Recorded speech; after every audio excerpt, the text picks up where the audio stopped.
Hello student, how are you? My self Sandeep Ajudiya. Previous lecture में हम लोग बात कर रहे थे होमोजीनियस इक्वेशन पे और थियोरी ऑफ इक्वेशन पे। वो दोनों हमने मैट्रिक्स की हेल्प लेके सॉल्व किया। अब वही इक्वेशन हम लोग आज डिटर्मिनेंट की हेल्प से सॉल्व करेंगे। ओके, तो फर्स्ट देखते हैं दो वेरिएबल में जो इक्वेशन होती है उसको कैसा सॉल्व करते हैं, फिर तीन वेरिएबल में देखेंगे। पहले दो वेरिएबल पे बात करते हैं। ऐसे आपको इक्वेशन दी हुई है a1x plus b1y equals to c1। Second equation है a2x plus b2y equals to c2। ये दो इक्वेशन दी हुई है, इसको सॉल्व कैसे करेंगे ये आपको जनरली पता है क्या रिप्रेजेंट करती है, स्ट्रेट लाइन। और स्ट्रेट लाइन के तीन तरह के सॉल्यूशन हो सकते हैं। ये वाला यूनिक सॉल्यूशन, ये वाला नो सॉल्यूशन पैरेलल हो तब, और ये वाला दोनों लाइन सेम हो तब इनफाइनाइट सॉल्यूशन।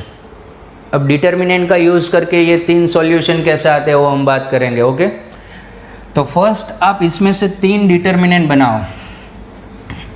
फर्स्ट आप इसमें से तीन डिटर्मिनेंट बनाओ। कैसे? फर्स्ट डिटर्मिनेंट आपका ये वाला होगा। पहले आप d लिखो। d को आप ऐसा लिखना, ये आपका d यानी xy के कोफिशिएंट से आएगा। यहाँ पे a1 a2 b1 b2 a1 a2 b1 b2। फिर आप d1 लिखो। d1 में आप लोग क्या करो, d1 में x के कोफिशिएंट की जगह पे कांस्टेंट टर्म रखो। ध्यान रहे कांस्टेंट टर्म यहाँ पे राइट साइड में है, तो यहाँ पे c1 c2 और b1 b2 as it is, b1 b2 as it is. Okay, फिर d2 लिखो। d2 में आप क्या करोगे, d2 में x वाला as it is, a1 a2 as it is, और y की जगह पे आप कांस्टेंट वाला टर्म लिखोगे c1 c2। ओके, तो आपका जो सॉल्यूशन होगा इस इक्वेशन का, इस इक्वेशन के सॉल्यूशन को हम बोलेंगे xy। आपका xy होगा जो सॉल्यूशन होगा आपका, और सॉल्यूशन क्या होगा आपका, सॉल्यूशन इस तरह से होगा कुछ d1 upon d and d2 upon d। आपकी x और y की वैल्यू आ जाएगी। लेकिन यहाँ पे फर्स्ट केस ये होगा d is not equals to 0, d 0 नहीं है, तो यहाँ पे आएगा यूनिक सॉल्यूशन।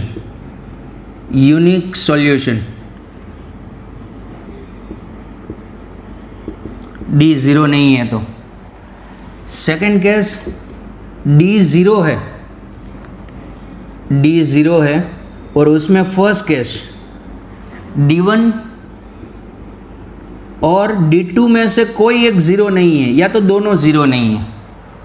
सेकंड केस कौन सा है, d 0 आया और d1 एंड d2 में से कोई एक ज़ीरो नहीं है या दोनों ज़ीरो नहीं है, तो ये वाला केस होगा वो क्या होगा, no solution. And third d 0 है और उसमें d1 भी 0 है एंड d2 भी 0 है, यानी तीनों 0 है, तो ये वाला जो केस होगा वो इनफाइनाइट सॉल्यूशन का केस होगा। ये वाला केस होगा इनफाइनाइट सॉल्यूशन का केस। कौन सा केस होगा, तब दोनों लाइन ऐसे कोइंसिडेंट हो जाएगी। ये तो दो वेरिएबल के लिए था, हम तीन वेरिएबल के लिए बात करते हैं।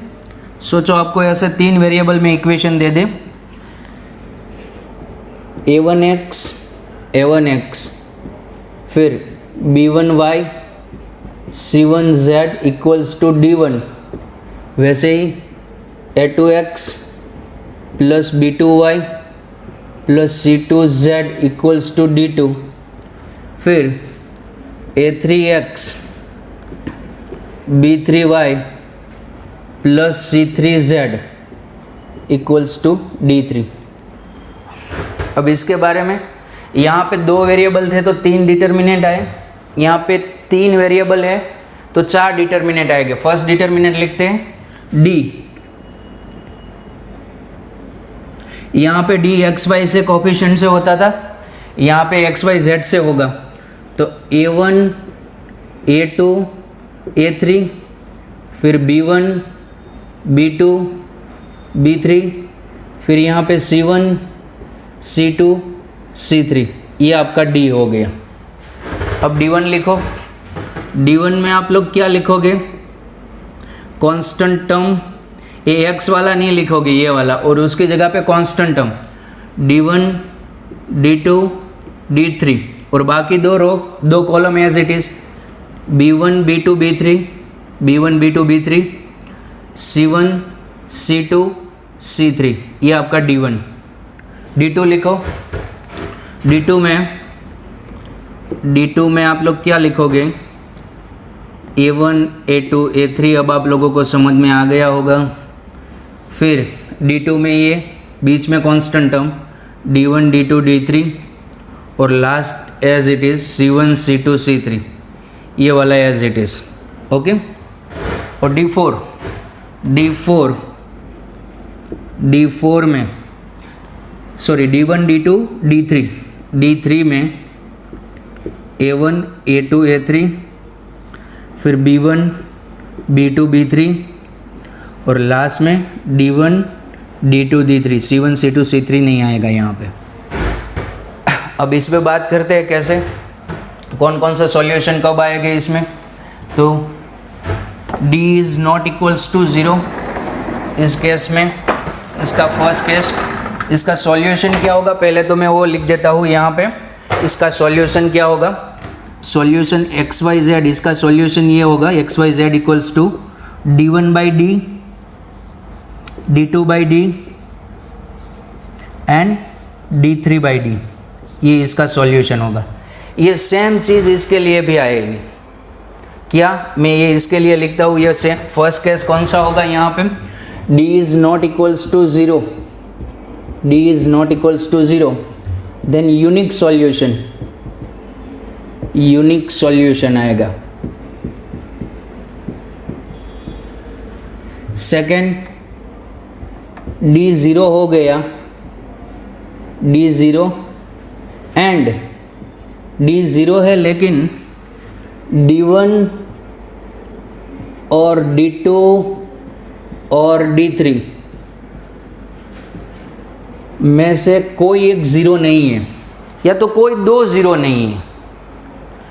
D 0 है, लेकिन इनमें से मिनिमम कोई एक ज़ीरो नहीं है, तो इस केस में आएगा नो सॉल्यूशन। कौन से केस आएगा, कौन सा सॉल्यूशन आएगा? No solution.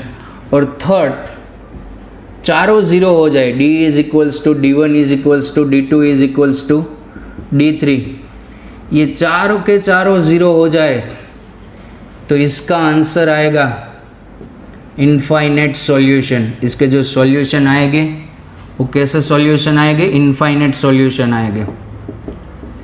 बहुत ही बेसिक है, कुछ नहीं है, कॉपी करो। फिर क्वेश्चन देखते हैं एक।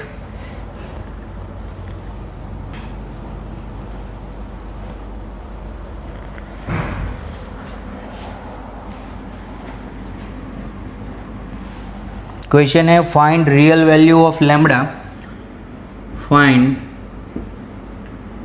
Real value of lambda and new, lambda and new, so that the following system has, so that the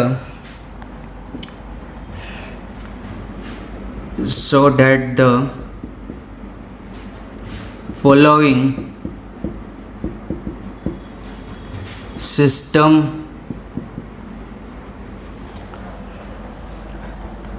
system has,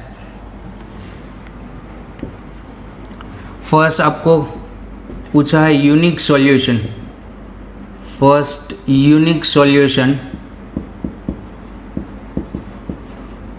second infinitely solution, infinite solution, infinite solution, और third no solution, no solution. और आपकी system ये है x plus y plus z equals to 6, x plus y plus z is equals to 6, x plus 2y plus 3z equals to 1, x plus 2y plus 3z equals to 1, x plus 2y plus lambda z, x plus 2y plus lambda z equals to new, question को ध्यान से पढ़ो, क्या कहना चाहता है। Question में 3 equation दी हुई है, आपको क्या निकालना है। क्वेश्चन में ये पूछा है फाइंड द लैम्बडा और न्यू की रियल वैल्यू फाइंड करनी है 3 केस में। कब? फर्स्ट केस कौन सा? Unique solution, second case infinite solution और थर्ड केस नो सॉल्यूशन। तीनों केस में लैम्बडा एंड न्यू की वैल्यू फाइंड करनी है। पहले आप डिटर्मिनेंट बनाओ, इसका यूज़ करके याद करो कैसे बनाते थे डिटर्मिनेंट। यहाँ पे 3 वेरिएबल है तो कितने डिटर्मिनेंट आएंगे? 4 डिटर्मिनेंट आएंगे। 4 डिटर्मिनेंट बनाओ। चलो पहले हम 4 डिटर्मिनेंट लिखते हैं। फर्स्ट डिटर्मिनेंट डी लिखते हैं। यहाँ से डी कैसे लिखते थे याद करो आप, इस सिस्टम से डी लिखते हैं। डी में क्या आता था? एक्स वाई जेड के कोफिशिएंट आते थे। एक्स वाई जेड के कोफिशिएंट यानी 1 1 1 1 1 1 1 2 3 1 2 3 1 2 लैम्बडा 1 2 लैम्बडा। इसको सॉल्व करो। सॉल्व करने के लिए यहाँ पे 1 ब्रैकेट में 2 लैम्बडा माइनस 6 माइनस 1 और लैम्बडा माइनस 3 फिर प्लस 1 2 माइनस 2, ये वाला तो 0। तो यहाँ पे 2 lambda minus 6 minus lambda plus 3 और 2 माइनस 2 तो 0 हो गया। तो यहाँ से आएगा ये कितना आएगा? 2 लैम्बडा माइनस लैम्बडा यानी लैम्बडा माइनस 3। ये आपका क्या आ गया? डी आ गया। पहले चारों निकाल लेते हैं। डी निकालते हैं, D1 निकालते हैं, D2 D3, फिर बात करेंगे हमें क्या करना है। ओके चलो अब D1 निकालते हैं। D1 में मैंने क्या बोला था? D1 में कांस्टेंट हम फर्स्ट रखते थे 6 1 न्यू, तो यहाँ पे 6 1 एंड न्यू। ओके फिर बाकी दो एज इट इज 1 2 2 1 2 2 फिर 1 3 एंड क्या लिखते थे यहाँ पे? लैम्बडा। चलो इसकी वैल्यू निकालो। 6 के मल्टीप्लिकेशन में 2 लैम्बडा माइनस 6, ये रो यानी column delete. 2 lambda minus 2 3 6 minus 1 के मल्टीप्लिकेशन में लैम्बडा माइनस 3 न्यू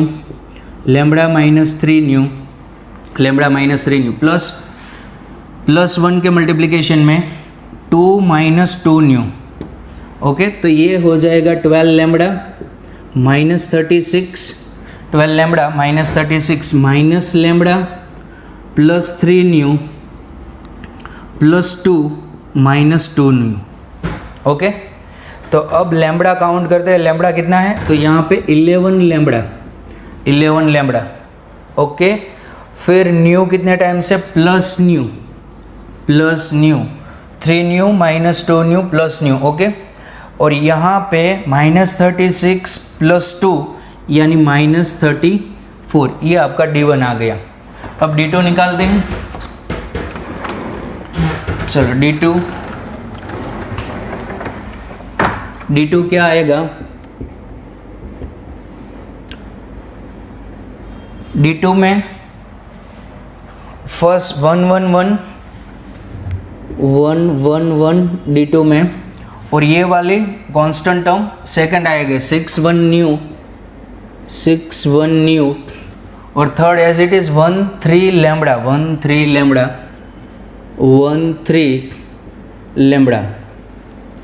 लैम्बडा।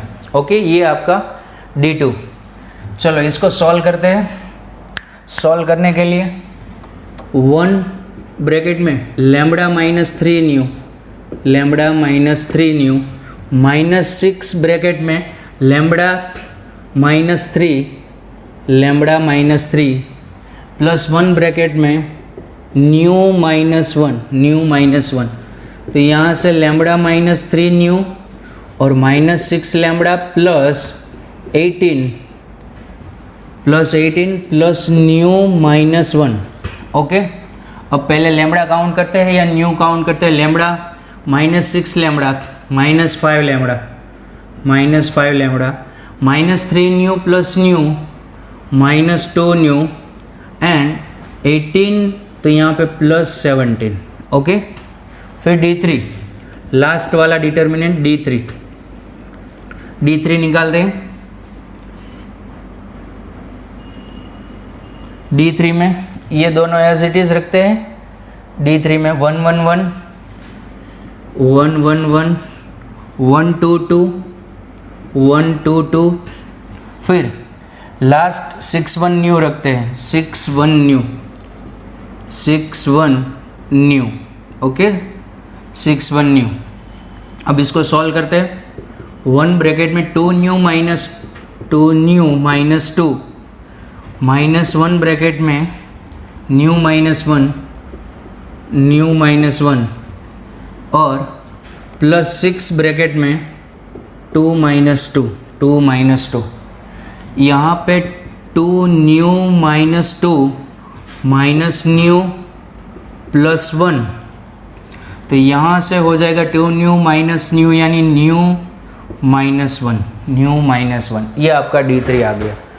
तो अभी तक हमने कुछ नहीं किया, सिर्फ D1 D2 D3 निकाले। फिर से एक बार देख लेते हैं D1 कैसे था। D1 यानी XYZ का कोफिशिएंट 1 1 1 1 2 3 1 2 लेमड़ा, फिर उसको सॉल्व किया, D आया। D1 में क्या करना है, ये फर्स्ट निकाल के कांस्टेंट रखना है। कांस्टेंट टर्म कौन से थे वहाँ पे? लास्ट वाले 6 1 न्यू, फिर ये दोनों 1 2 2 1 3 lambda as it is. D1 ऐसे आया, फिर D2 में बीच में कांस्टेंट और D3 में यहाँ पे कांस्टेंट। अब क्वेश्चन में क्या पूछा है, यूनिक सॉल्यूशन कब होगे?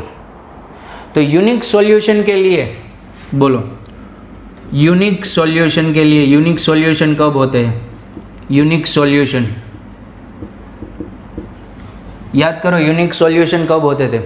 यूनिक सॉल्यूशन के लिए हम क्या लिखेंगे? D को 0 नहीं होने देना है, बाकी कुछ भी हो चलेगा। हमें तो सिर्फ यूनिक सॉल्यूशन के लिए D से मतलब है, D को 0 मत होने दो। D क्या है? लेमड़ा माइनस 3, तो यहाँ पे lambda minus 3 not equals to 0, then lambda is not equals to 3। Unique solution के लिए लेमड़ा आ गया, लेमड़ा 3 नहीं होना चाहिए, लेकिन न्यू तो कुछ भी चलेगा, तो न्यू बिलोंग्स टू हम क्या लिख सकते हैं? R। आया समझ में?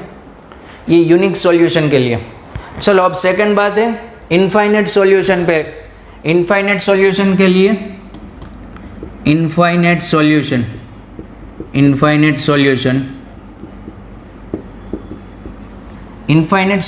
के लिए क्या? D इक्वल्स टू पहले तो D 0 होना चाहिए, चारों 0 होना चाहिए। इनफाइनाइट सॉल्यूशन के लिए चारों 0 होना चाहिए, लेकिन पहले D 0 रखते हैं। D को 0 रखते ही लेमड़ा क्या आ जाएगा? 3 आ जाएगा। फिर D1 को 0 रखता हूँ, D1 को 0 रखो, D1 को 0, तो D1 को 0 रखने पर यहाँ पे 11 lambda plus new minus 34 equals to 0, तो यहाँ पे 33 प्लस न्यू, ये लेमड़ा की वैल्यू रख दी यहाँ पे माइनस 34, ओके, इक्वल्स टू 0। तो यहाँ से न्यू कितना आ जाएगा? यहाँ से आ जाएगा न्यू इक्वल्स टू 1। वैसे ही आप D2 को 0 रखना। चलो D2 0 हो रहा है कि नहीं? लेमड़ा की वैल्यू ये यहाँ पे रखो और चेक करो D2 0 हो रहा है कि नहीं। मैं यहाँ पे लिखता हूँ D2 क्या है हमारा? D2 है minus 5 lambda minus 2 new plus 17, okay. अब ये वैल्यू मैं यहाँ पे रखता हूँ, तो यहाँ पे माइनस 15 और माइनस 2 प्लस 17, ओके। इन दोनों वैल्यू के लिए D2 0 हो गया। इनफाइनाइट सॉल्यूशन के लिए सारे के सारे ज़ीरो होने चाहिए। और D3 न्यू इक्वल्स टू 1 रखो, न्यू इक्वल्स टू 1 रखते ही D3 भी क्या हो जाएगा, ज़ीरो हो जाएगा। कुछ समझ में आया? कैसे सॉल्यूशन चाहिए? इनफाइनाइट। इनफाइनाइट सॉल्यूशन के लिए क्या ज़ीरो होना चाहिए? चारों के चारों। पहले मैंने D ज़ीरो रखा, फिर D1 ज़ीरो रखा, तो लैम्बडा एंड न्यू आ गया। फिर वही लैम्बडा एंड न्यू का यूज़ करके D2 एंड D3 भी ज़ीरो होने चाहिए। अब third, no solution. No solution के लिए बोलो, नो सॉल्यूशन के लिए D तो ज़ीरो होना चाहिए, D ज़ीरो होना चाहिए, यानी D ज़ीरो यानी लैम्बडा कितना, 3, लैम्बडा इक्वल्स टू 3।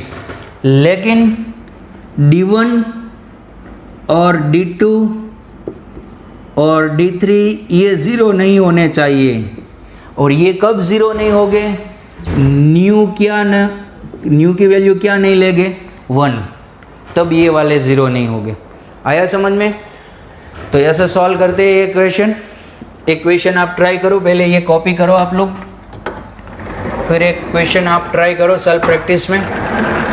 ये पहले कॉपी कर लो, फिर मैं यहाँ पे एक क्वेश्चन देता हूँ, वो आपको सॉल्व करना है।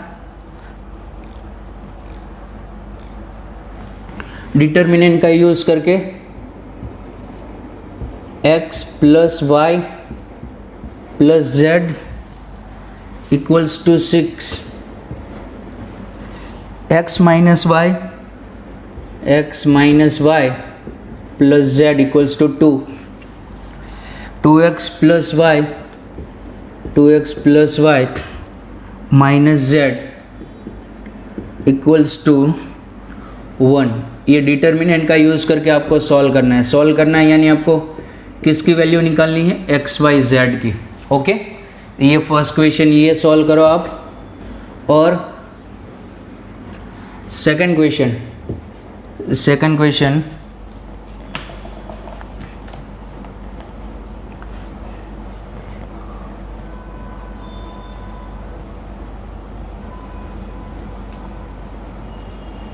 ax plus 2y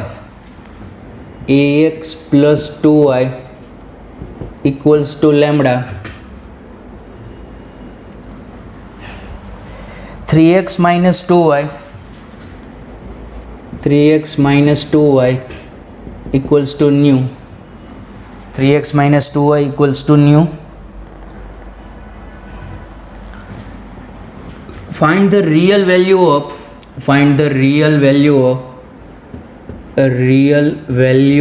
of a lambda and nu for unique solution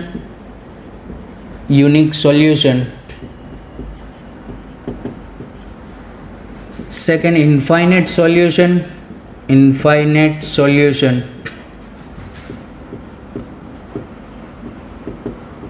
third no solution। ये दो क्वेश्चन आपको करने हैं। इसमें तो फर्स्ट क्वेश्चन में क्या करोगे आप लोग, 4 डिटर्मिनेंट निकाल लेना, D, D1, D2, D3। फिर x y z क्या होता है, x यानी D1 अपॉन D, y यानी D2 अपॉन D, z यानी D3 अपॉन D। और ये तो इन्वेस्टिगेट करना है, कब यूनिक सॉल्यूशन, कब इनफाइनाइट सॉल्यूशन, कब नो सॉल्यूशन। ओके, तो ये थी हमारा डिटर्मिनेंट का यूज़ करके सिस्टम को कैसे सॉल्व करते हैं। आप लोग कॉपी करो। आज का लेक्चर यहीं पे तक रखते हैं। Okay, thanks.